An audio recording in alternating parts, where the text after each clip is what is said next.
Main साथी था सत्यनारायण दुबे।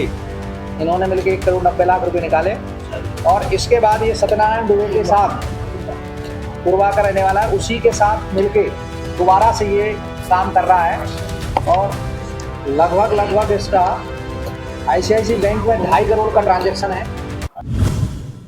साथ ही था सत्यनारायण दुबे। इन्होंने मिलकर 1,90,00,000 रुपए निकाले। हाँ, और इसके बाद ये सत्यनारायण दुबे के साथ पूर्वा का रहने वाला है, उसी के साथ मिलके दोबारा से ये काम कर रहा है और लगभग इसका आईसीआईसी बैंक में 2.5 करोड़ का ट्रांजैक्शन है, जिसमें इसका कहना है कि 70-80 आईसीआईसी बैंक की आज खुली नहीं है, तो 70-80 लाख रुपए तो अभी भी जमा है।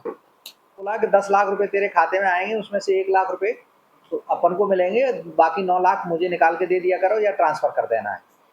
तो ट्रांसफ़र के लिए इन्होंने ये किया कि इसका एटीएम कार्ड इस बैंक का, इसका क्रेडिट कार्ड, इसका मोबाइल नंबर, मोबाइल की सिम और इसकी चेक बुक, सारी की सारी उस व्यक्ति इसने कहाँ गया हो, इसने सत्यनारायण दुबे को दिया और सत्यनारायण दुबे ने उन लोगों को दे दिया जो फ्रॉडिस्ट हैं। तो इस प्रकार से ये करोड़ों की, मतलब अभी तो करोड़ों में आ रहा है, मुझे लगता है अरबों में भी इसका पहुंच सकता है इन लोगों का, क्योंकि इसके खाते में आप सोचोगे कि सेविंग खाते में इतना पैसा नहीं आता है, क्योंकि इसने अपना करंट खाता खोल रखा है। एक खाद बीज की संस्थान चलाता है, वितरण केंद्र, उसके नाम पर खाता खोल के उसको दे दिया है सामने वाले व्यक्ति को।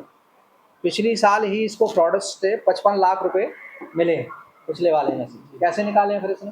सर वो जो पिछला जो स्कैम किया था, जो लोन ले लिया था, 1,90,00,000 का लोन लिया था, उसमें से 55 लाख रुपए इसको मिले। फर्जी लोन लिए थे तो रख लिया, बाकी जो केस चल रहा है वो चल ही रहा है।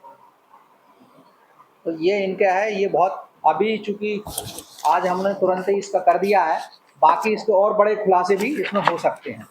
ये नामदेव साहू नाम के व्यक्ति है, जो करीब 16 राज्यों में इसके द्वारा ठगी की गई है और करीब 56 इसके खिलाफ मुकदमे और कंप्लेंट दायर हैं विभिन्न राज्यों में।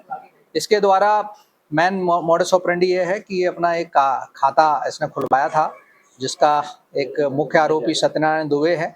दुबे ने इसको प्रेरित किया था कि एक खाता करंट अकाउंट का इसने इसके अपने फर्म का खोल के रखा है, उस खाते में ये पैसा जमा करवाता है और उन पैसों में से 10% काट के ये आगे ट्रांसफ़र करने का व्यवस्था की है इसने, जिसके लिए इसके सारे बैंक के चेकबुक, एटीएम कार्ड, इसकी एक सिम, जिसका मोबाइल नंबर भी इसका वो ठगों के द्वारा लेके रखा गया है।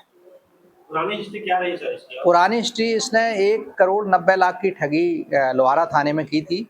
सहकारिता बैंक के तहत लोन के नाम पर ठगी की थी, जिसमें ये जेल जाके आया है। और सत्यनारायण दुबे भी इसका पुराना साथी है, वो भी इसके साथ उस केस में भी था और इस केस में भी।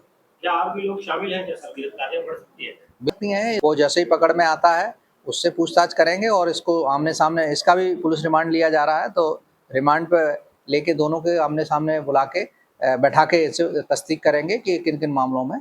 और चूँकि बैंक अभी खुली नहीं है, तो कल इसके बैंक का भी स्टेटमेंट निकालेंगे। जैसा कि अभी प्रारंभिक तौर पे हमको जानकारी मिली है, इसके खाते में 70 लाख रुपए अभी जमा है। सर क्या राशि और बढ़ सकती है? राशि बिल्कुल बढ़ सकती है और इसके डिटेल पूरे 1 साल का 2 साल का लेंगे, जब से खाता खुला है तब से इसने कितने का फ्रॉड किया है, तो अंदाजन ये करोड़ों में बैठेगा और हो सकता है 10-20 करोड़ से भी ज़्यादा का पहुँचे। सर ये आरोपी जो है पैसे जो ठगी के कॉन्ट्रैक्ट में आया, कितना फीसदी जो है कमीशन लेते थे? अभी इसके द्वारा बताया गया है कि एक सत्यनारायण दुबे इसका पुराना साथी है, उसने उससे बोला कि ऐसे ऐसे एक नया वो आया है फंडा, जिसके तहत अपन ऐसा पैसा कमा सकते हैं। उसी के तहत 10% कमीशन के आधार पर इसने 10 लाख रुपए इसके खाते में आएंगे तो 1 लाख रुपए इसको ट्रांसफ़र किया जाएगा।